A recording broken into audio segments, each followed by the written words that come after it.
Después del boom matemático que trajo Newton a Inglaterra con la invención del cálculo, las matemáticas británicas habían perdido su notoriedad y pasaban desapercibidas. Un matemático británico se encargaría de cargar con todo el peso de hacerlas resurgir durante la primera mitad del siglo XX.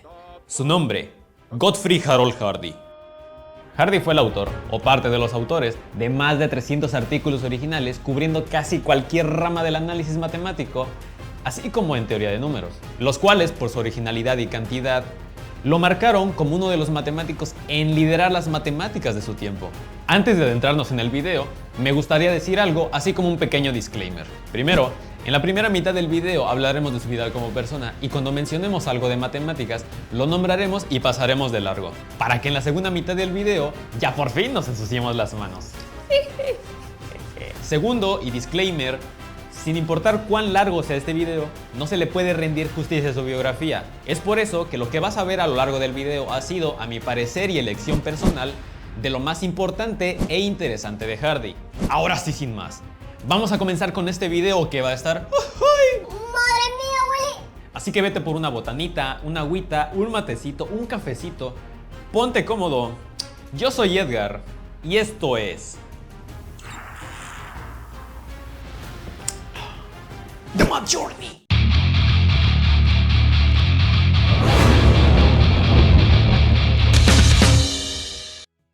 Hardy nace un 7 de febrero de 1877 en el seno de una familia humilde en Cranley, Surrey, Inglaterra. Hijo de padres con una mentalidad matemática, pero que por motivos económicos no asistieron a la universidad, no permitirían que Hardy, junto con su hermana, Emile Gertrude Hardy, parecieran las mismas dificultades. Tanto a Hardy como a su hermana se les animó a deleitarse de buena literatura y a descubrir cosas por ellos mismos. Estas actividades harían crecer en Hardy la búsqueda y resolución de problemas matemáticos. Vamos, que él quería ser una persona que resuelve. Elipsis. Llega el momento en que una de las mayores decisiones llega a ti, el qué estudiar y en dónde estudiar. Hardy ya tenía claro qué, pero no dónde. Su decisión se vería enormemente influenciada por la novela A Fellow of Trinity, donde Hardy quiso emular a su héroe, decantándose al final por el Trinity College en Cambridge. Si él podía lograr estas cosas, ¿por qué yo no? Y desde ese momento, hasta que lo conseguí, las matemáticas significaban para mí, por encima de todo, formar parte del profesorado del Trinity. Hardy llegaría a Cambridge en 1896. Ya siendo estudiante universitario en Cambridge, el destino de Hardy quedaría marcado por la decisión de su tutor, quien lo envió con August Love, un matemático aplicado, quien lo animó a leer el célebre libro del matemático Camille Jordan, Cours d'Analyse.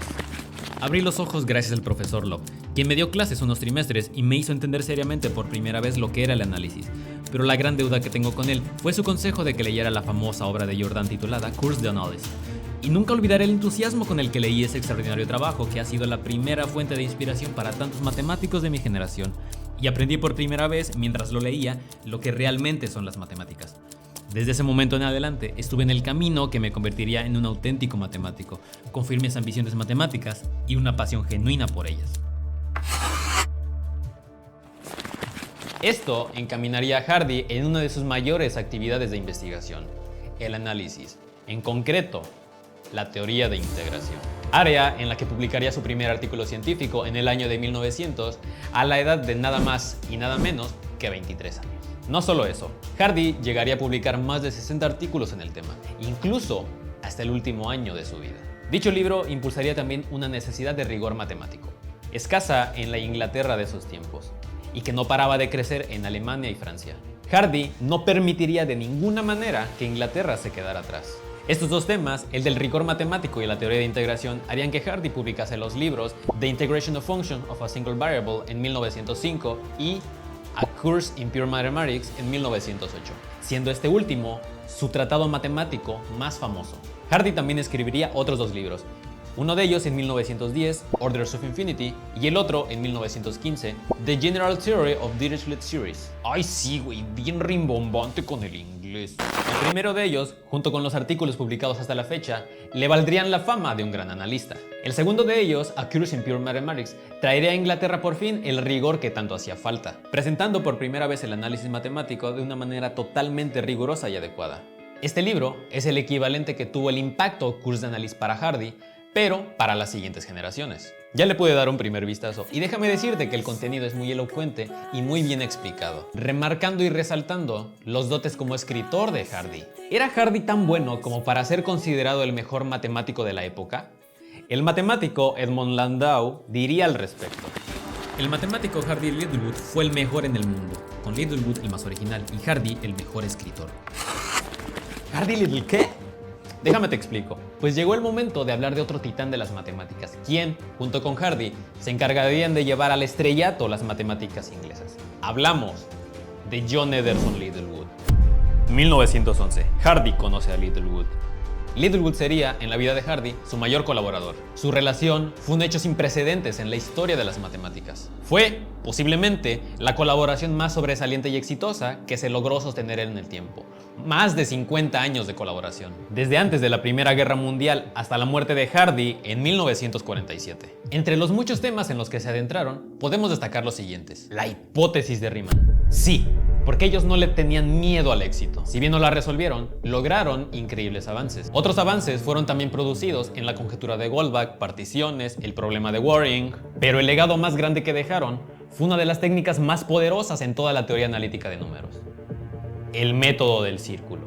Colaborar no siempre es fácil. Incluso cuando toca hacer equipo para una tarea o un proyecto, todos sufrimos y nos encontramos en un dilema. Juntarte con tus compas, que posiblemente te van a hacer sacar canas verdes, o juntarte con los listos, donde todo va a ser color de rosa. En la investigación es similar. Cada quien tiene sus propios intereses, su flujo de trabajo y su libertad. Podrá haber química y tener muchísimas cosas en común, pero ¿de qué sirve si no hay compatibilidad? Si no hay acuerdos. Como medida de seguridad, ellos elaboraron 4 axiomas o reglas para su colaboración. Brevemente dicen lo siguiente: cuando uno le escriba al otro, era completamente indiferente ya sea si lo que escribieron estaba bien o mal. Cuando uno recibía una carta del otro, no se tenía ninguna obligación de leerla, mucho menos de responderla. Y tú sufriendo porque su última conexión fue hace un minuto. Aunque no importaba si ambos pensaban sobre el mismo detalle, aún así, era preferible que no lo hicieran. Era poco indiferente si uno de ellos había contribuido lo mínimo en el contenido de un artículo bajo el nombre de ambos. La primera regla sería una muestra de respeto que abre las puertas al debate, independientemente si tu argumento está bien o mal. La segunda y tercera les otorgaría la paz de trabajar en sus propios intereses, sin preocuparte de lo que hacía el otro, así como librarlos de la presión de una fecha de entrega. La última garantizaría la autoría de ambos en lo que sea que se produjo, incluso aunque alguno aportase poco, como cuando ponían tu nombre en el equipo y tú solamente sostenías la cartulina. Rara vez, o nunca, una colaboración tan importante y armoniosa se basó en axiomas aparentemente negativos. ¿Son un disparate estos axiomas? ¿Realmente funcionan si quieres hacer un artículo con varias personas? Bueno, 2 personitas se dieron a la tarea de responder estas preguntas en el artículo ¿Deberían utilizarse los axiomas de colaboración de Hardy Littlewood para la autoría colaborativa? Te invito a que le des una leída. Es que no hay palabras para describir su colaboración. Su trabajo en conjunto era de tan gran calibre que una broma circulaba en los círculos matemáticos. Hoy en día hay solamente 3 grandes matemáticos británicos: Hardy, Littlewood y Hardy Littlewood.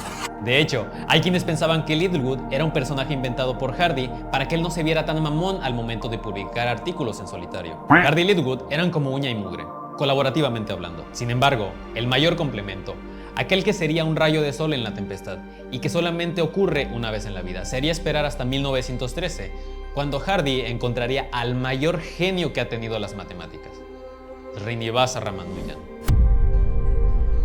La relación que existió entre estas 2 mentes brillantes sería catalogada por el mismísimo Hardy como el único incidente romántico de su vida. ¿Y recuerdas que te hablé del libro Orders of Infinity que publicó Hardy en 1910? Resulta que un joven hindú proveniente de la ciudad de Madras daría con este libro. Este joven mandaría por correspondencia a Hardy 11 páginas de sus propios descubrimientos matemáticos con la esperanza de ser alumno suyo. Si no sabes quién es Ramanujan, no sé qué has hecho con tu vida todo este tiempo, debajo de qué roca has vivido, pues Ramanujan es una de las mayores leyendas que hay en matemáticas. Y déjate cuento brevemente por qué. Ramanujan podía ver cosas donde ningún otro matemático podía verlas.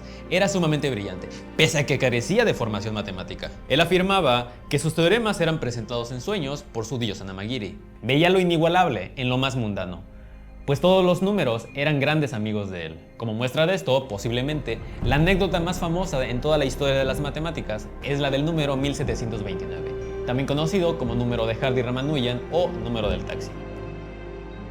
Como producto de su fe, Ramanujan tenía una dieta vegetariana. Esto hacía que estando en Cambridge tuviese una pobre alimentación, que si le añadimos el clima del sitio, esto haría que Ramanujan enfermase constantemente de tuberculosis. En una de las tantas veces que Ramanujan enfermó, fue hospitalizado en la ciudad de Pune. Sabiendo esto, Hardy iría en chinga a ver a su amigo. Él se desplazó desde Cambridge hasta Pune, pasando a la par de ciudades, sobre carreteras, sobre puentes. Hardy se desplazó y desplazó para ir a ver a su amigo. Hardy había llegado en taxi al hospital e, incapaz de pensar en qué decir, comentó: el número de mi taxi era 1729. Me pareció un número bastante aburrido. ¡No, Hardy! Es el número más pequeño que puede ser escrito como la suma de dos cubos en dos formas diferentes. Hardy estaba sumamente emocionado con el descubrimiento de este joven. Tal emoción sería comparable con la euforia que tuvo Arquímedes cuando corrió desnudo por las calles gritando ¡Eureka! ¡Eureka! Encontré a Hardy y Littlewood en el pasillo en un estado de salvaje entusiasmo, porque creen haber encontrado un segundo Newton, un empleado hindú en Madras con 20 libras al año. Él escribió a Hardy contándole de algunos resultados que había obtenido, que Hardy piensa bastante maravillado, especialmente debido a que el hombre solo ha tenido educación escolar ordinaria. Hardy ha escrito a la oficina india y espera tener al chico de una vez aquí. Qué genial, ¿no?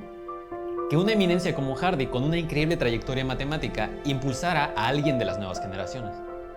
Pues déjame decirte que esto no fue así de bonito como te lo estoy contando. Ramanujan había mandado sus descubrimientos a otros matemáticos igual de importantes. Sin embargo, de entre todos ellos, Hardy fue el único que respondió, aunque con cierta duda. Lejos de impresionarse por el contenido de las cartas, su primera impresión fue pensar que Ramanujan era un total fraude. ¿Por qué? Porque muchas de las fórmulas ya eran conocidas, otras eran incorrectas y no había ninguna demostración o sugerencia de cómo probarlas. Más pronto que tarde, en una segunda leída, Hardy se daría cuenta que muchas de ellas eran correctas, muy profundas e increíblemente bellas. Esto hizo cambiar su opinión de la de un fraude a un completo genio. Nadie más que un verdadero genio podría tener la imaginación de inventar tales fórmulas. Pronto estallaría la Primera Guerra Mundial, y con tal de tener tropas a la disposición de la nación, alumnos y profesores eran reclutados con tal de ir a la guerra. Una de estas personas en ser reclutadas sería Littlewood. Por el contrario, Hardy y Ramanujan eran completamente pacifistas, y con cierta crítica terminaron quedándose en Cambridge. Es en este periodo de la guerra donde Hardy y Ramanujan se pondrían a trabajar en un problema de suma importancia, y donde Ramanujan ya tenía una fórmula al respecto en las cartas que le había enviado a Hardy. Ramanujan había obtenido un resultado insólito. Había encontrado una fórmula para calcular el número de particiones de un número dado.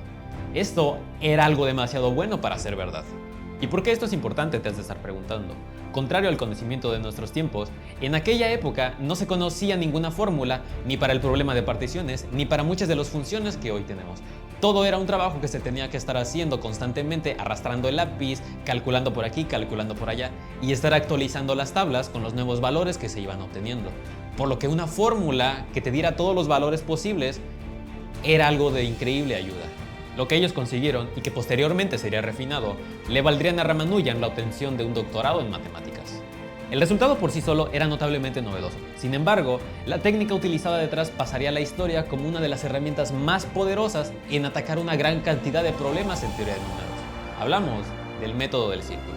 Hardy admiraba demasiado al brillante joven, tanto así que en una ocasión, al clasificar a los matemáticos de acuerdo a su talento innato, Hardy le otorgó a Ramanujan la mayor calificación posible, 100 puntos. En esta escala, el gran matemático alemán David Hilbert recibiría una calificación de 80 puntos. Su colega Littlewood llegó a recibir un 30, abogando Hardy a que de entre ellos dos Littlewood era el más talentoso, dejando así, para sí mismo, una calificación de 25. Reflejando no solamente la humildad de Hardy, sino el respeto que le tenía a Littlewood y la máxima admiración a Ramanujan. Ramanujan significó mucho para Hardy. Y por la misma razón, el mundo se le derrumbaría en 1920 con el fallecimiento de su colega, de su pupilo, de su amigo. Ramanujan abandona este plano terrenal a la temprana edad de 32 años. Hardy quedaría totalmente devastado, escribiendo tiempo después: por mi parte, es difícil para mí el decir qué es lo que le debo a Ramanujan. Su originalidad ha sido una fuente constante de sugerencias para mí desde que lo conocí, y su muerte es uno de los peores golpes que he tenido. En 1921, Hardy elabora un obituario elaborado, descrito por The Manchester Guardian como entre los más notables en la literatura sobre las matemáticas. En 1927 le rinde tributo siendo el coeditor de los Collected Papers de Ramanujan. Hardy en Oxford. El fallecimiento de Ramanujan coincide en la vida de Hardy con el inicio de lo que sería, en palabras del matemático Seth Snow, el momento más feliz de su vida. En 1920, Hardy ocupa la cátedra saviliana de geometría en la Universidad de Oxford, dando una conferencia inaugural sobre un problema de teoría de números, el problema de Waring, tema que escribiría en coautoría con Littlewood 6 artículos. A ver, ya sé lo que estás pensando. Él no era para nada un geómetra, pues al inicio del video te mencioné sus áreas de especialidad, y la geometría no era una de ellas. Entonces, ¿por qué aplicó para esta posición? Hardy se sentía totalmente desilusionado con Cambridge, a pesar de haber estudiado y trabajado ahí hasta entonces. Él se encontraba asqueado por la guerra. Recordemos que no había pasado mucho tiempo desde que había terminado la Primera Guerra Mundial, aunado a que la Universidad de Cambridge no hacía más que promover actitudes a favor de la guerra, obteniendo así un repudio por parte de sus colegas del Trinity College. Pues recordemos, él era pacifista. No solo eso, Hardy estaba totalmente devastado por la enfermedad y partida de su colega y amigo Ramanujan hacia su tierra natal. Además de estar hasta la madre de toda la burocracia con la que tenía que lidiar. Él, en definitiva, necesitaba un descanso. Y vaya que lo consiguió. Tratándose de él, le dejarían dar cursos según sus intereses, pero también dando algunos en geometría, dando pequeños guiños hacia el análisis y la teoría de números. Estaba en mi punto álgido cuando acababa de pasar de los 40 y era profesor en Oxford. Él no estaba vacilando. Es en este periodo en el que logra una increíble magnitud de aportes a las matemáticas como nunca había hecho en toda su vida. Por cierto, el hecho de que Hardy estuviese en Oxford y Littlewood en Cambridge no sería obstáculo para su colaboración, pues cerca de 100 artículos fueron escritos en este periodo. Si bien era un ambiente de maravilla, había cosas que necesitaban ser mejoradas. Hardy abogaba por la falta de atención a las matemáticas por parte de la universidad y presionó para la creación de un instituto de matemáticas, así como incrementar el número de profesores matemáticos, aumentar la actividad de investigación, argumentando ser esencial para el futuro y observando que los matemáticos son razonablemente baratos, pero no se pueden conseguir a cambio de nada. Por otro lado, para los tiempos de Hardy aún había algo de sesgo y oposición hacia la educación en ciencias de las mujeres, que bueno, hoy en día sigue habiendo. Sin embargo, Hardy tendría como estudiante de doctorado a Mary Cartwright, quien se convirtió en la primera mujer matemática elegida como miembro de la Sociedad Real, y además fue la primera mujer presidenta de la Sociedad Matemática de Londres. De hecho, Mary Cartwright y Littlewood trabajaron posteriormente en las matemáticas que darían como resultado el desarrollo del radar durante la Segunda Guerra Mundial. Y bueno, en la vida todo tiene un ciclo, un principio y un final. Y le llegó el final a Hardy. Pero de su periodo en Oxford a que te la creíste, ¿no? Tras 11 fructíferos años en Oxford y a sus 54 años, Hardy abandona Oxford en 1931 para regresar a Cambridge. ¿Nani? A ver. Si le iba tan bien, si lo respetaban, si estaba en la cumbre de su carrera matemática, ¿por qué abandonar todo esto y regresarse a Cambridge donde él había decidido irse? Principalmente fueron dos razones. Primero, el centro matemático de todo el Reino Unido estaba en Cambridge. Segundo, y punto decisivo para Hardy, sería el tema de la jubilación. Si Hardy permanecía en Oxford, la universidad no le iba a permitir quedarse con la habitación que ésta le había prestado. Sin embargo, si Hardy regresaba a Cambridge, le permitirían quedarse de por vida en el dormitorio de la universidad, como llegó a ser su colega Littlewood. Tras su partida, la cátedra dejaría de enfocarse en geometría, haciendo que cualquiera de cualquier área pueda ser elegido. 1931 a 1947. Hardy en Cambridge, otra vez. Con el regreso de Hardy a Cambridge, la colaboración Hardy-Littlewood continuaría de manera presencial, siendo ahora el espacio de trabajo la habitación de Littlewood. Hardy seguiría publicando libros y artículos hasta el día de su muerte. Entre esos libros, hay uno muy bonito que reúne una cantidad pero bárbara de desigualdades utilizadas en análisis matemático junto con sus demostraciones. Hablo del libro Inequalities de 1934. Otro de ellos, y uno de los más populares, y que di con él cuando llevé la clase de teoría de números, me pareció un libro sumamente bello. Profe Jacob, si está viendo este video, por favor utilice ese libro como referencia. Hablo del libro An Introduction to the Theory of Numbers de 1938. Su último libro sería publicado un año después de su fallecimiento. Hablo del libro Divergent Series de 1948 y hablando sobre el fallecimiento. El final de sus días comenzaría en 1939 cuando sufre una trombosis coronaria. Si bien Hardy logra recuperarse de esta trombosis, ya nada sería lo mismo, pues es a partir de este momento cuando todas sus actividades deportivas se acabaron. Y aunado a esto, estalla la Segunda Guerra Mundial y en la torre. Recuerda que Hardy era un pacifista. Estos sucesos harían que Hardy se envuelva en una profunda depresión. no solamente por la guerra, sino por uno de los daños colaterales. Hardy termina perdiendo a un amigo muy cercano. Y para terminarla de amolar, Hardy se encuentra en una edad avanzada de los 60s, en donde su capacidad creativa como matemático no iba más que en declive. 1946. Su depresión no había desaparecido, físicamente había empeorado y se quedaba sin aliento con solo caminar unos cuantos metros. Llega el verano de 1947. Es tal su depresión que Hardy intenta salirse del chat. No consigue tener éxito, pero sin embargo, él ya no encontraba razones suficientes para aferrarse a la vida. Su colega, C.P. Snow, como medida desesperada, iría a visitarlo al menos una vez por semana con tal de animarlo. Snow no era un aficionado al cricket, pero le hablaría a Hardy sobre el cricket para animarlo. Pues era su amigo y sabía que Hardy encontraría algo de consuelo y ánimo, aunque sea por un ratito, al escuchar sobre el cricket. A su cuidado se encontraba su hermana Emily, quien recortaba cada nota posible del periódico que hablase sobre el cricket para levantarle los ánimos. ¿Y cómo sería la vida? En la última semana de vida de Hardy, él le contaría a su hermana lo siguiente. Si supiera que voy a morir hoy, creo que seguiría queriendo enterarme de los resultados de cricket. Y es así, mis queridos amigos, que un 1 de diciembre de 1947, el mero día en que la sociedad real le iba a conceder a Hardy el mayor honor posible, la medalla Copley, él termina abandonando este plano terrenal. ¡Shinzo Sasageo!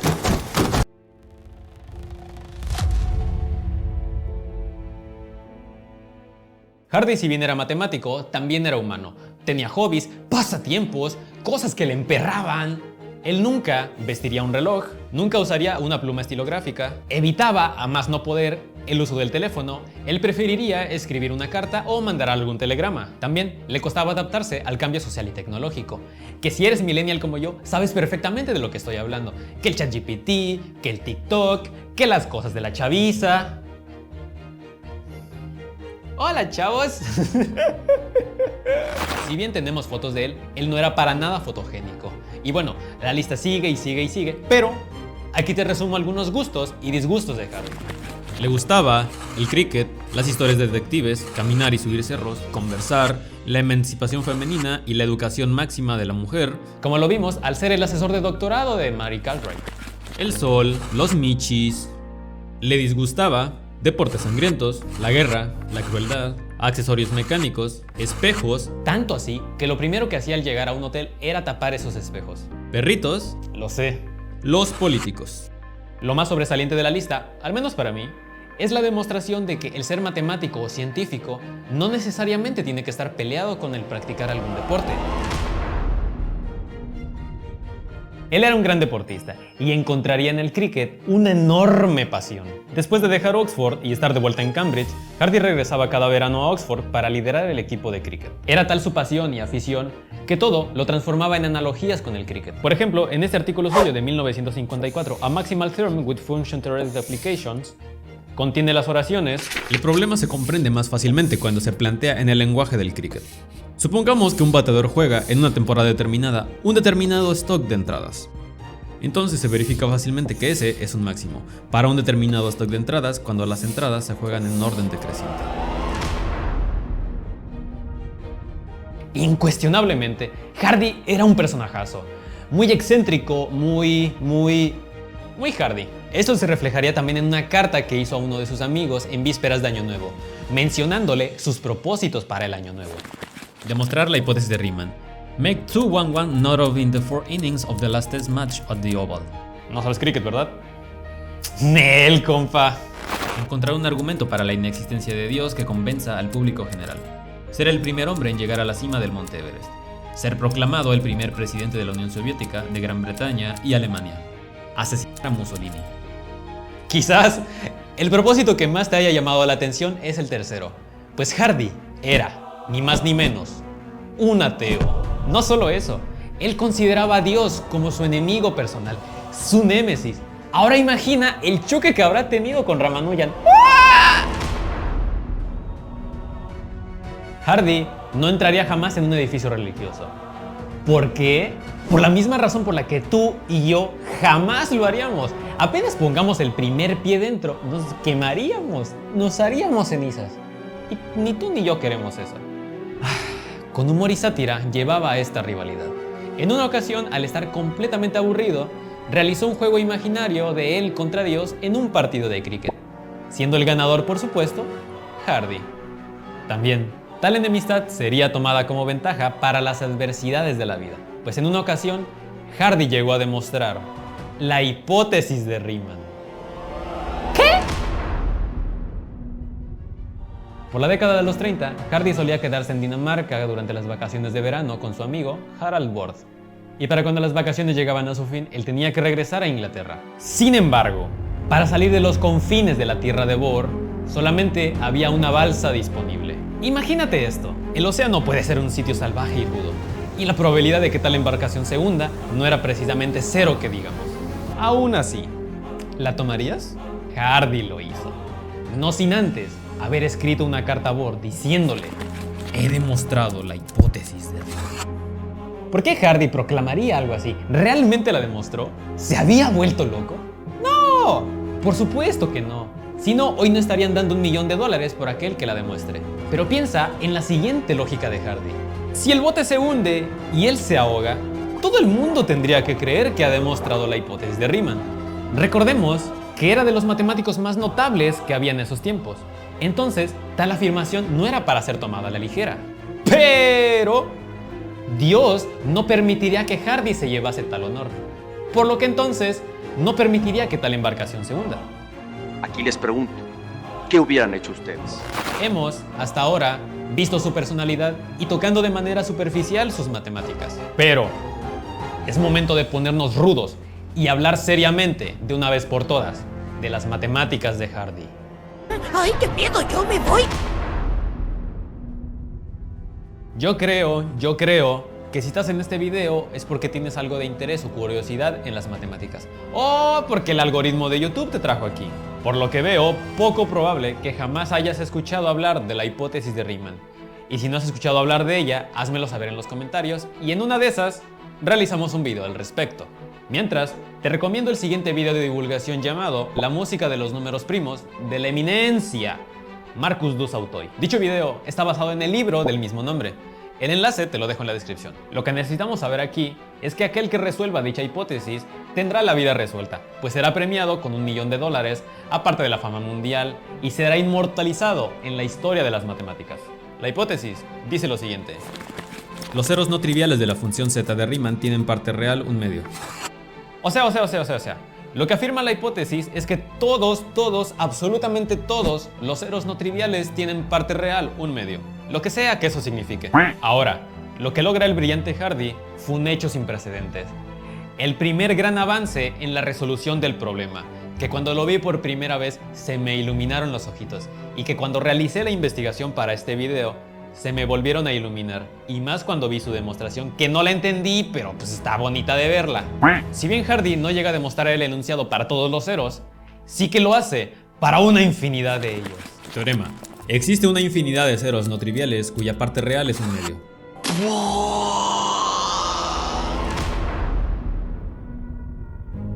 Déjame decirte hasta este punto algo notorio de Hardy. Él representaba al matemático radical, al extremista, aquel que le huye a las matemáticas aplicadas y que defiende a capa y espada las matemáticas puras. Al respecto, él solía decir lo siguiente. Nunca he hecho nada que se pueda considerar útil. Ninguno de los descubrimientos que he hecho tiene posibilidades de provocar directa o indirectamente, para bien o para mal, la más mínima diferencia en las comodidades de la gente. Es decir, él no se decantaría jamás de los jamaseses por las matemáticas aplicadas. Pero como dice el filósofo, nunca digas nunca. Hardy quedaría como payaso, porque sí hizo un aporte a las matemáticas aplicadas, en concreto a la biología matemática. Imagínate nada más, tal aporte fue publicado en la revista Science y hoy lleva el nombre de Ley de Hardy. A grandes rasgos, lo que dice la ley de Hardy es que en una gran población que se aparea al azar, la proporción de genes dominantes y recesivos presentes tiende a permanecer constante, a menos que se le aplique una fuerza exterior. Algo así como la primera ley de Newton, de que, por ejemplo, si en tu familia se presenta X rasgo en cada generación, esto seguirá ocurriendo en el futuro a menos que, por ejemplo, ocurra una mutación, una migración, etc. No os preocupéis, Quiero hacer un video en el futuro hablando sobre la ley de Hardy, y ya que en la prepa me encantaba y me sigue encantando la biología. Y cuando vi el tema de la genética y que Mendel y que los cuadros de Punnett, realmente lo disfrutaba. Y bueno, más importante aún, cómo un radical de matemáticas puras se involucra en algo de matemáticas aplicadas. Pues jugando al cricket. Hardy llegó a jugar cricket con el genetista Reginald Punnett, quien le introduciría el problema y que Hardy resolvería con increíble facilidad, utilizando ni más ni menos que simple álgebra, como llega a mencionar en su artículo. El problema de las particiones consiste en el desbaratamiento de los números en partes pequeñas. Y no, las partes pequeñas no van a ser los números primos, sino los números de contar. Así que quiero que pienses en tu número favorito. El mío, por ejemplo, es el 117. Y quiero que pienses en todas las formas en que puedes sumar los números de contar para obtener tu número. Veámoslo con un ejemplo pequeño, con el número 5. Este lo podemos desbaratar de la siguiente manera.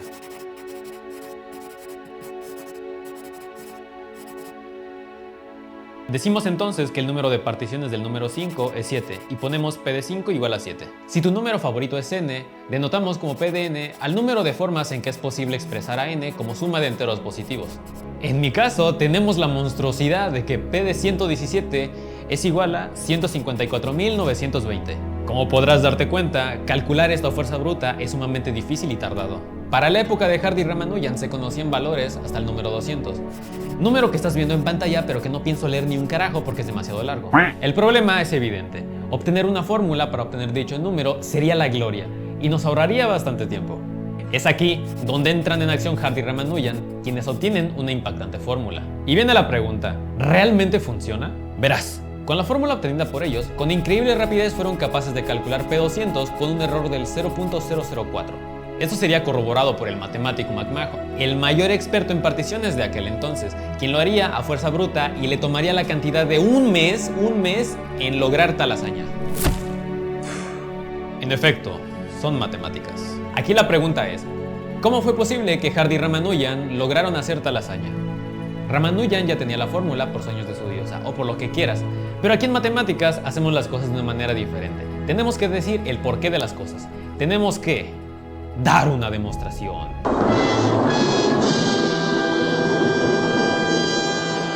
Su demostración recayó en el método del círculo, una técnica inventada por ellos y que es increíblemente poderosa para resolver una amplia gama de problemas en teoría de números. A este tema del método del círculo le corresponde su propio video, porque es altamente increíble y poderoso, como vamos a ver a continuación. En matemáticas, pero en concreto en teoría de números, existen muchos problemas que son fáciles de enunciar pero difíciles de resolver. Uno de ellos, que se resistió por más de 300 años y que ni el mismísimo Euler fue capaz de resolver, fue la conjetura de Goldbach. Guacha lo siguiente, sumemos las siguientes cantidades. 2 más 2 más 3, 3 más 3 más 3, 3 más 13 más 19, 23 más 53 más 67, 43 más 197 más 311... Lo que hemos estado haciendo es sumar tres números primos y como resultado hemos obtenido un número impar. Lo que yo te pregunto a ti es si al revés también es válido. Es decir, ¿será que todo número impar es la suma de tres números primos? La conjetura de Goldbach afirma justamente esto. Todo número impar mayor que 5 es la suma de tres números primos.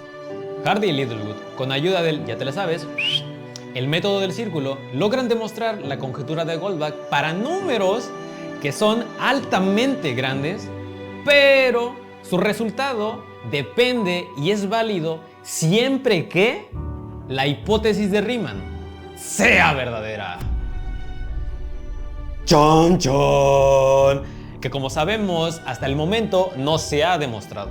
Si bien pareciera un trabajo bastante infructuoso y que solo complica el problema de la conjetura de Goldbach, fue el primer gran avance en el tema. Sin embargo, a los pocos años, el matemático Vladímirov demostró que no es necesario utilizar la hipótesis de Riemann en la demostración de Hardy y Littlewood. Y finalmente, subiéndose a hombros de gigantes, en 2013 el matemático peruano Harald Helmholtz lo logró. Demostró la conjetura de Goldbach. Hemos recorrido un largo camino. Hemos visto su vida, su obra matemática, así como un poco de su famosa excentricidad. Para ir cerrando, déjame hablarte de algunos nombramientos y distinciones que tuvo a lo largo de su vida. 1901. Es merecedor del premio Smith en conjunto con una beca de 5 años. 1910. es elegido miembro de la Sociedad Real. De 1917 a 1926 es secretario de la Sociedad Matemática de Londres. 1920 es galardonado con la Medalla Real de la Sociedad Real. 1922 es presidente de la sección de Matemáticas y Física de la Sociedad Británica para el Avance de la Ciencia. 1924 a 1926 es presidente de la Unión Nacional de Trabajadores Científicos. 1925 a 1926 es presidente de la Asociación Matemática. 1926 funda la Revista de la Sociedad Matemática de Londres, hoy una de las revistas más prestigiosas del mundo. 1926 a 1928 es presidente de la Sociedad Matemática de Londres. 1929 es galardonado con la Medalla de Morgan de la Sociedad Matemática de Londres. 1939 a 1941 vuelve a ser presidente de la Sociedad Matemática de Londres, convirtiéndose en el único en servir 2 veces. Es elegido de la Academia de Ciencias de París, siendo una de 10 personas de todas las naciones y temas científicos. La figura de Hardy es notablemente extraordinaria, tanto profesional como no profesionalmente hablando. Si algo definiría a Hardy y que quedaría perfecto como un epitafio, sería la siguiente frase de él. Me sigo diciendo a mí mismo, cuando me siento deprimido y me veo obligado a escuchar a gente pretenciosa y agobiante. Bueno, he hecho algo que tú nunca habrías podido hacer, y es haber colaborado tanto con Littlewood como con Ramanujan en igualdad de condiciones. Vaya, hemos cubierto todo de él, ¿no? A lo largo del video te he contado cosas por las que Hardy ha sido y seguirá siendo recordado. Que su personalidad, que el descubrimiento de Ramanujan, que Hardy Littlewood, que la impulsión del rigor en Inglaterra, que sus trabajos más notables. Sin embargo, dentro del lore de las matemáticas, Hardy es más conocido por su libro de 1940, Apología de un matemático.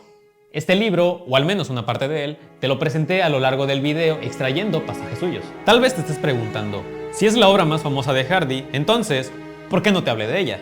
Bueno, eso será tema para otro video.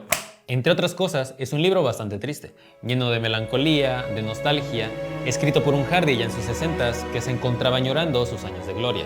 Este libro nos adentra en la mente de Hardy, distinguiendo cuáles son las matemáticas bellas y las feas, distinguiendo aquellas que son serias de las que no, defendiendo a capa y espada que aquellos que persiguen el camino de las matemáticas deben hacerlo con el mismo fervor con el que un poeta o un pintor persiguen su arte.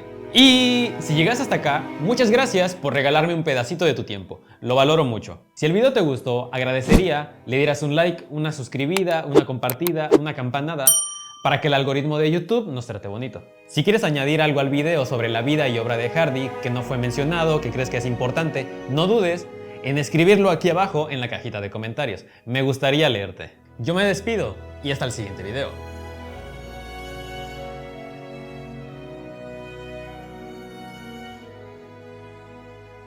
Oye, ¿sí estoy grabando? Sí.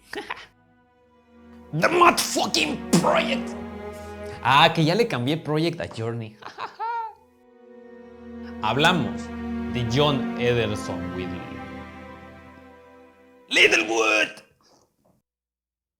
A ver. Ya sé lo que estás pensando. Ah, se me fue la voz. Una hipótesis de Riemann. Tanto profesional como no profesional. No sé cómo me salió esto. ¡No! ¡Se me cayó el separador! ¿Qué mierdas es eso? Uy, ¿qué se cayó? ¿Y ese bicho? ¿Qué es ese bicho que se acaba de caer ahí? ¿No es un grillo? Bueno, ahorita veo qué pedo. Así, güey. Así. Que voy a hacer el ridículo posiblemente. Estoy feliz de lo que acabo de grabar.